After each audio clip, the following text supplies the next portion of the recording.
I'm not trying to say all Ugandans speak like this. Meanwhile, not all Ugandans speak like this, but it is the most commonly used English. You know?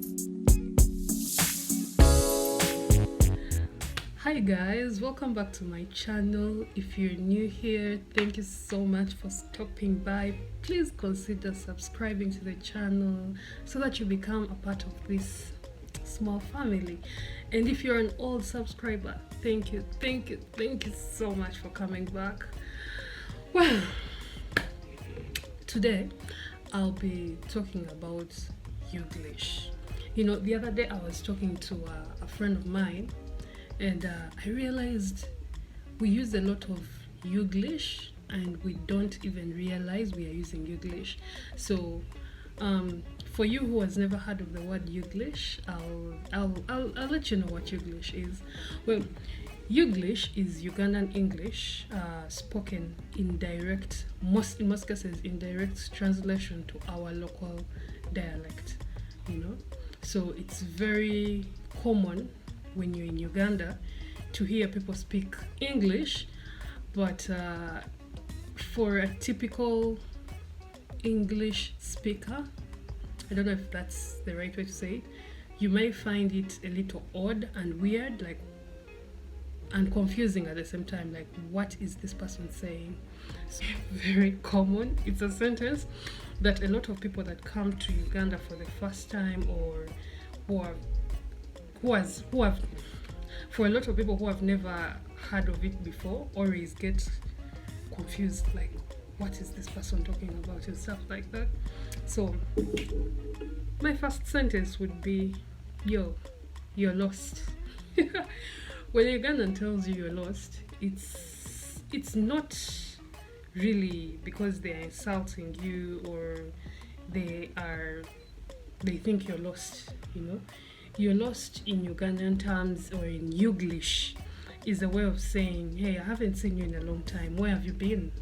So normally when someone says you're lost, they expect to hear back something like, no, I've been around, or I had moved out of the country, or I'd gone somewhere, or I had gone to another area, you know.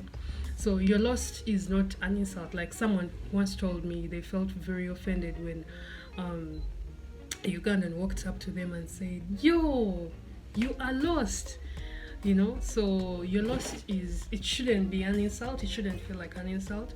I know it doesn't sound right, but it's UGLISH, so it's Ugandan English to be precise. So yeah, you're lost. By the way, you're lost. No, you're not lost. You're in the right place. You're in the right place. But you're lost is like a way of saying, I haven't seen you in a long time, you know, where have you been? So that's when they would use the sentence, you're lost. Another one is conning. You know, when a Ugandan girl tells you, or a Ugandan guy tells you, he's conning me. Like, oh my God, what do you mean he's conning you? When a Ugandan girl tells you, oh, that guy is conning me, it's mainly the girl trying to tell you the person is wooing her. Conning is another word for wooing a girl. So or a girl or a boy, I don't know, people would either way. So she's wooing me, she's conning me, or he's conning me. And yeah, so conning, yeah, it could also mean the other conning, but in this case the person is, but in most cases it's what they mean: conning, wooing the person. Or cornering, a girl can be like, oh, he's cornering me, and she's very serious and they don't see anything wrong with it, but it's not right. Okay, it's not conning like you think. It is cornering, or it is wooing a girl.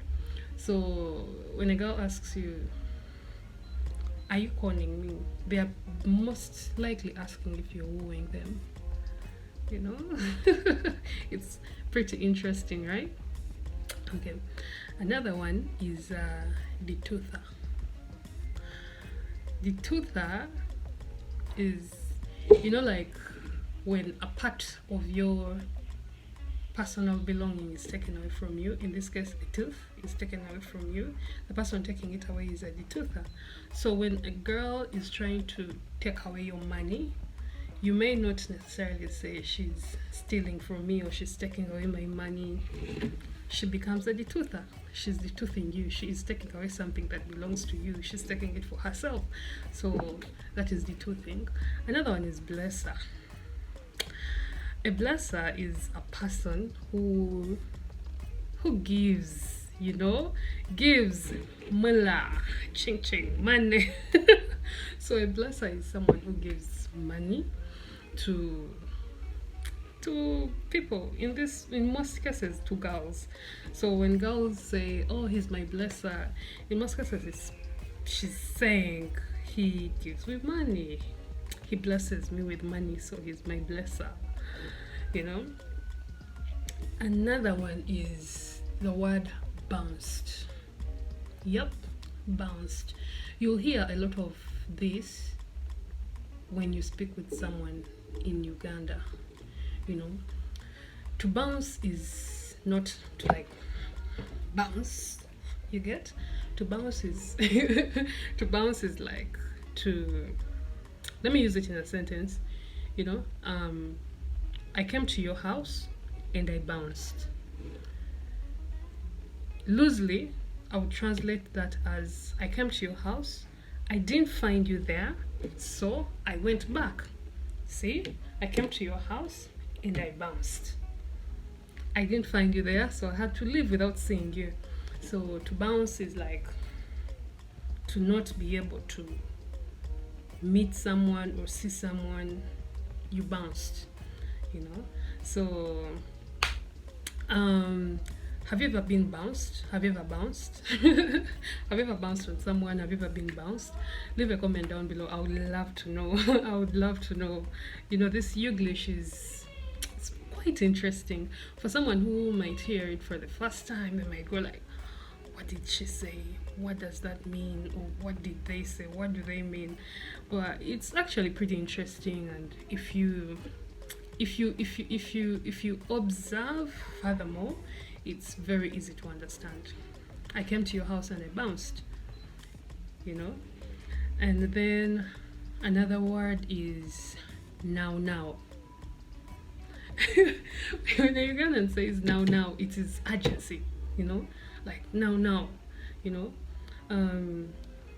I want my milk now. Like I need it now. We will use the word now twice to show urgency. It's very easy for us to use the same word twice, to double it up in a sentence, just to show like it is urgent. It is now. I need it now. When you walk into an office and the boss says, I need that file now, it means they need it like with urgency. They need it immediately. Don't first go and do whatever you're supposed to do, or don't first go and have your breakfast or whatever. Just bring it now. Urgency, with urgency. As in, okay, another one is shifting. When a Ugandan tells you they are shifting, it's a way of saying, I am moving house, I am going to a new house, or I'm moving to a new place, I am moving to a new area, I'm moving to a new country. So in most cases you just hear, hey, I'm shifting tomorrow, So I'm shifting tomorrow most likely is I am moving to a new place, I'm moving to a new area, I am shifting my work, I'm shifting, or I am moving to a new job, I got a new job, so I'm moving my job and stuff like that. So shifting is like shifting, basically it's moving, moving to another thing. We don't use moving so often, we use shifting. Another one is campasa. A campasa is a university student. Here in Uganda, it is very common. It's very common that we use campasa instead of university student. So you hear a lot of campasa, I'm a campasa, I'm a campasa. And I know you may get a little confused. what is she talking about? Who is a campusser? What is a campusser? What do you mean you're a campusser? A campusser is a university student going to campus, you know. So a campusser is a university student. Yeah, that's all it means. Nothing more. You know, you're a campusser if you're a university student. Another phrase Ugandans love using is you get. You know, at the end of a statement, we would normally say you get. Or you get is like, you understand? Do you understand what I just said? You get. Just that, you get, with a question mark at the end of it. You get. As simple as that. Do you understand what I just said? That's pretty much what someone means when they say you get. So you get. Yeah. Another one that is very interesting that Ugandans use, and a lot of people be like, what is eat money?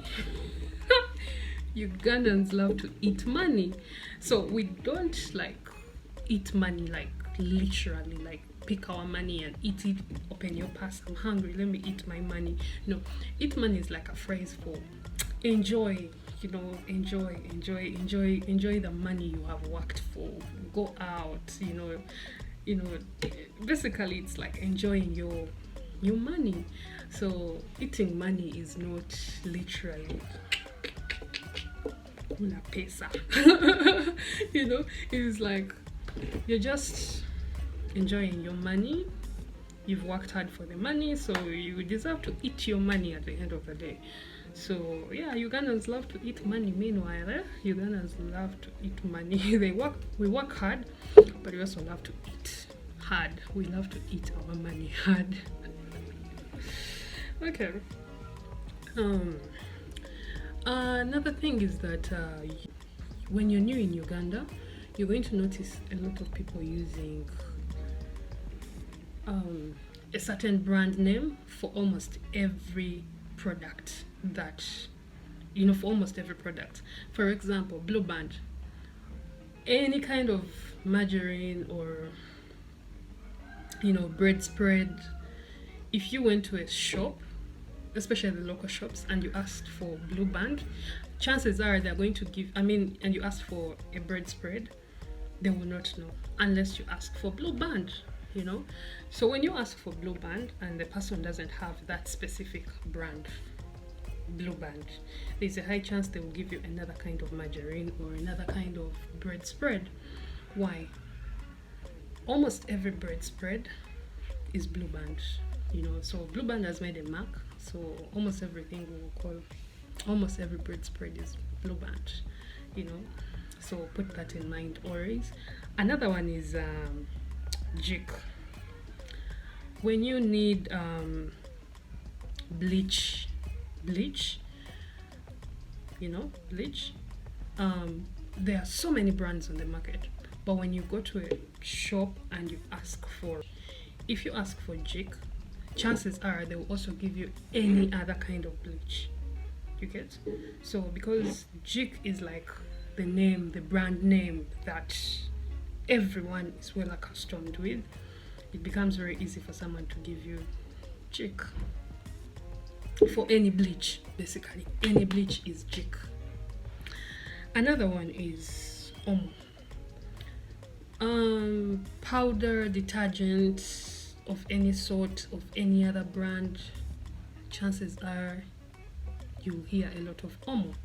Someone will be using another kind of brand of detergent, but they will say, oh, I'm using omo, you know, or I've run out of omo, or I need some omo. Or someone will walk into a shop and ask for omo and they're given magic, or there are other brands of detergent, but they'll be given omo, you know. So yeah. Oh, another one is Colgate for toothpaste. Any kind of toothpaste is Colgate. Another one is special. Special is a term Ugandans use for special cars, special hire cars, Ubers. An Uber is a special. Of course, it's a branded special. but it's still a special. So when you're moving downtown Kampala or even anywhere else, any part of Kampala, and you hear someone go, "Hey, do you need a special?" Don't be so confused. They're probably asking if you need a car, a special hire car, a private car that is not our matatus, or how do you call them, taxis. We call now you see what people, maybe in New York, I can say for New York, you see what you would normally call a taxi. Those are our mini buses, you know, those mini buses, the 14 passenger thing, the thing that carries 14 passengers. That is what we call a taxi here. Another one is Sevdi. Sevdi is a born again Christian. So here in Uganda, most people will probably tell you, "I'm a Sevdi," you know, and it's only because they mean they are born again Christians, you know. In Luganda we would say balokole. In English, someone will say, "Oh, I'm a Sevdi." A Sevdi is a born again Christian. Simple as that. Putting on is something that, a word is a statement. Putting on is a statement that we Ugandans use a lot that we don't even realize it is UGLISH. Yo, what are you doing? I'm still putting on. Putting on is like dressing up. Wearing clothes is putting on. So when someone says they are putting on, it means they are dressing up, or, you know, it's very common for someone to ask you, "Hey, what are you putting on for the party later?" It sounds wrong, but we use it anyways, and it is so common. Almost everyone uses it, you know. Literate, illiterate, everyone will use the word putting on. So I'm not trying to say all Ugandans speak like this. Meanwhile, not all Ugandans speak like this, but it is the most commonly used English, you know. So another one is give someone a push.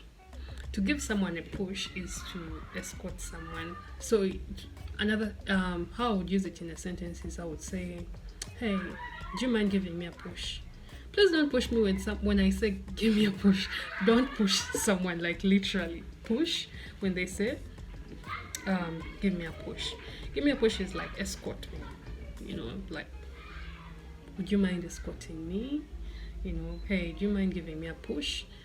You know, so giving someone a push is like escorting them to a place they want to go to.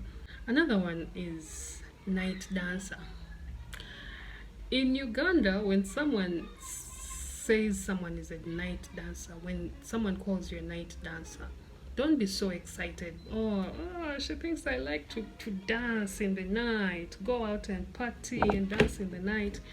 In most cases, when they say you're a night dancer, or that guy is a night dancer, or your neighbor is a night dancer, they mean, you know, people who do those cultural, traditional things, dance at night for traditional things. Like, it is not party after party. It is not that party, you know, vibe. No. It is the other witchcraft vibe of dancing in the night. So someone that dances in the night is a night dancer.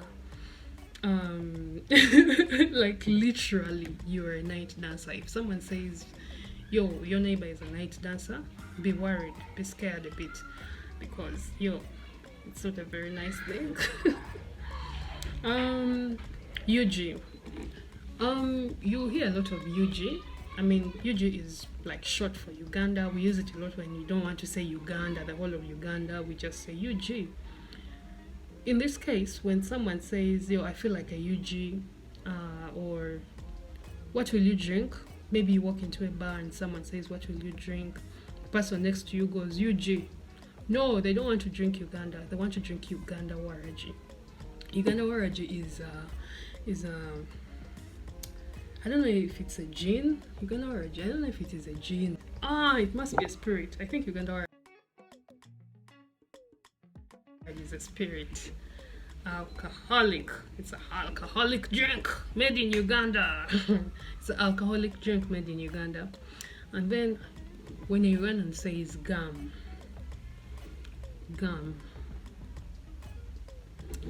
where's the milk? It's gum. It's gum. Gum is like end. It ended. It's over. You know. So when someone asks you where the milk is, you can say it's gum, meaning it's over. You know. So gum is like ended. Perose for parents. Tasse is to help. Zibs are problems. I know I have left out a bunch of UGLISH words, a bunch of them. So leave a comment down below. Leave some of those UGLISH words and sentences that I might have left out. Leave them down below. I would love to see them. There are some that I'm not even aware of as Ugandan English. There's some words that we say and you're not even aware you are speaking Ugandan English until you think through it and you're like, yo, I just said that. I don't know if the person understood it or not. So leave a comment down below. And also, have you ever been in a situation where someone has used UGLISH and you're like, what did this person just say? You know, leave a comment down below. I would also love to know about that. And then also, don't forget to like this video, share it. Also, don't forget to subscribe to the channel, hit the notification bell. Please subscribe. No, seriously, subscribe, please. Okay, anyways, thank you so much for staying to the end of this video. I love you so much for staying to the end of this video. Subscribe. Subscribe to the channel, please. And I'll see you again in the next video.